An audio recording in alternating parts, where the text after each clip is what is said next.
Bonjour à toutes et à tous et bienvenue dans ce nouvel édito politique sur l'actualité de l'Assemblée nationale.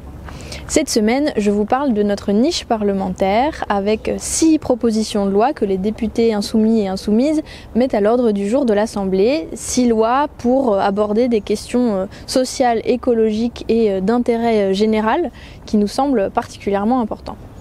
Donc pour commencer, qu'est-ce qu'une niche parlementaire? C'est pas forcément très connu, c'est en fait le seul jour de l'année où les députés d'un groupe d'opposition comme le nôtre peuvent choisir l'ordre du jour de l'Assemblée, ce que les autres députés amendent, ce qu'ils examinent et au final ce que tout le monde discute dans l'hémicycle. Nous on a choisi de mettre à l'ordre du jour 6 lois, je vous le disais, sur des sujets variés qui ont été d'abord discutés en commission ce mercredi matin, et qui seront discutés dans l'hémicycle le jeudi 21 février, la semaine prochaine, par tous les députés. Pour préparer cette niche parlementaire, on a fait tout un travail d'audition, de spécialistes, de personnes concernées par les différents sujets. On a aussi organisé, et notamment les groupes d'action de la France Insoumise ont organisé des ateliers des lois pour co-construire la loi avec les gens. Et puis sur certaines propositions, et notamment la proposition de loi sur le RIC, on a mis à contribution toutes les personnes qui le souhaitaient, qui ont déposé plus de 800 contributions sur le RIC pour fabriquer cette loi qui sera examinée la semaine prochaine en hémicycle. Donc ces 6 propositions de loi, quelles sont-elles? On les a choisies, vous allez le voir, parce qu'elles permettent d'aborder différentes questions, mais aussi parce qu'il nous semblait que quel que soit leur groupe et leur horizon politique, les députés pouvaient y trouver un intérêt, qu'elles soulevaient en tout cas des questions d'intérêt général et d'intérêt citoyen. Donc la première, c'est la proposition de loi sur le RIC, le référendum d'initiative citoyenne. Je vais y revenir un petit peu en détail juste après. Ensuite, il y a une proposition de loi de lutte contre la malbouffe suite au travail qui a été mené pendant 1 an par Loïc Prudhomme dans sa commission d'enquête. On a une proposition de loi pour interdire le travail détaché avec le dumping social au niveau européen. Il nous semblait vraiment important cette année particulièrement de mettre ce sujet en discussion. On a une proposition de loi qui vise à instaurer un fonds de soutien à la création artistique pour soutenir financièrement les artistes et les auteurs. Une proposition de loi pour faire un grand service national du permis de conduire, parce que chacun a le droit à la mobilité et qu'aujourd'hui le coût de ce permis est un frein pour beaucoup de gens. Et puis enfin une proposition de loi pour interdire immédiatement le glyphosate et son utilisation. J'y reviendrai aussi. Donc ces 6 lois, vous le voyez, il nous semblait que c'était pas des sujets clivants politiquement, et pourtant ce matin, dans les commissions qui étaient saisies sur nos textes, les députés En Marche ont rejeté les 6 propositions de loi, soit en déposant des amendements de suppression de leur contenu, donc en gros ils ont vidé nos lois de leur contenu politique, soit carrément en votant contre et en s'opposant frontalement à ces propositions. Je détaille maintenant 2 sujets plus particulièrement, le RIC et l'interdiction du glyphosate. Sur le référendum d'initiative citoyenne, évidemment, on l'a mis à l'ordre du jour parce que c'est une de nos propositions, que c'était dans l'avenir en commun, mais aussi parce que ça résonne avec la mobilisation des Gilets jaunes et ce qui se passe sur les ronds-points dans la rue depuis 2 mois. Donc ça nous semblait être un bon moment pour amener ce débat, l'amener des ronds-points dans l'hémicycle.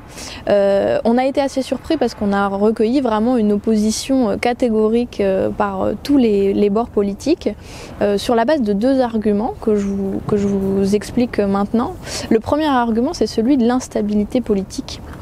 Parce que notre RIC, il était dans une version extensive, c'est-à-dire qu'on proposait un référendum législatif pour faire des propositions, abrogatoire pour abroger une loi, révocatoire pour révoquer un élu, quelle que soit son élection, mais pour le révoquer si on en est insatisfait, et puis un référendum constituant pour convoquer une nouvelle constituante et faire une nouvelle constitution. Donc effectivement, c'était une version très ambitieuse de ce RIC, et donc l'argument de l'instabilité, c'était de dire les citoyens, les électeurs vont choisir de nous révoquer immédiatement et ça va provoquer des élections permanentes, des changements de gouvernement, des changements législatifs avec les députés, enfin des changements parlementaires.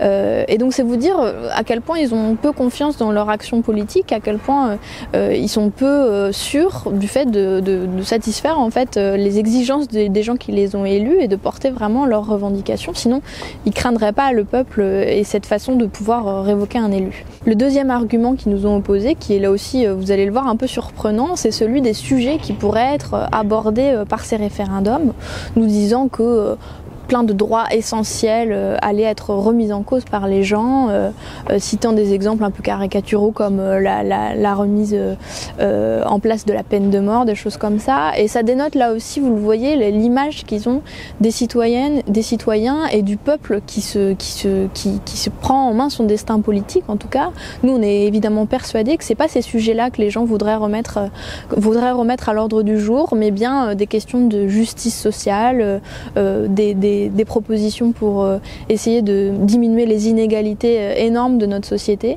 Et donc vous voyez, c'est des arguments sur l'immaturité prétendue du peuple. Donc on a assisté à des scènes bizarres comme ça, de parlementaires prétendant représenter des gens en qui, de toute évidence, ils n'ont aucune confiance pour porter des propositions qui pourraient être intéressantes. Alors on s'est bien battu, mais évidemment sans l'accord de la majorité, cette proposition a été rejetée.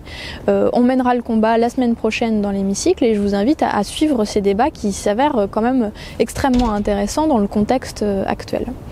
La deuxième loi sur laquelle je voulais revenir plus précisément, c'est celle qui vise à interdire immédiatement le glyphosate. Vous le savez, Macron a fait des allers-retours un peu invraisemblables sur ce sujet, nous disant qu'il allait l'interdire, puis peut-être dans 5 ans, mais en fait sans garantie aucune, sans contrainte. Bref, c'est le gros flou. Et on s'était dit, notre niche, c'est une bonne opportunité pour leur permettre d'interdire ce produit dont on sait qu'il est dangereux pour les gens, pour les agriculteurs, les agricultrices et pour notre environnement. On sait que c'est un produit nuisible désormais. Alors donc on avait présenté cette proposition pour l'interdire tout de suite, pas dans 5 ans, pas on ne sait quand, tout de suite. Cette proposition, ils ont fait des amendements de suppression sur chacun de nos articles pour vider de son contenu politique ce qu'on proposait, et donc ils ont rejeté cette loi. Alors là aussi c'est tout de même une attitude extrêmement bizarre de la majorité dont on ne comprend pas exactement ce qu'elle craint dans le fait de poser un acte fort parlementaire avec les les députés de tous bords politiques qui pourraient être unis sur un sujet comme ça. On va là aussi voir ce que ça va donner la semaine prochaine dans l'hémicycle pour continuer de mettre la majorité face à ses responsabilités. Voilà, je vous en dirai bien sûr plus la semaine prochaine. On va suivre les débats, les commenter. N'hésitez pas en attendant à partager cette vidéo, cet édito politique, et à vous abonner à la page de Canal Phi pour voir les prochains éditos politiques.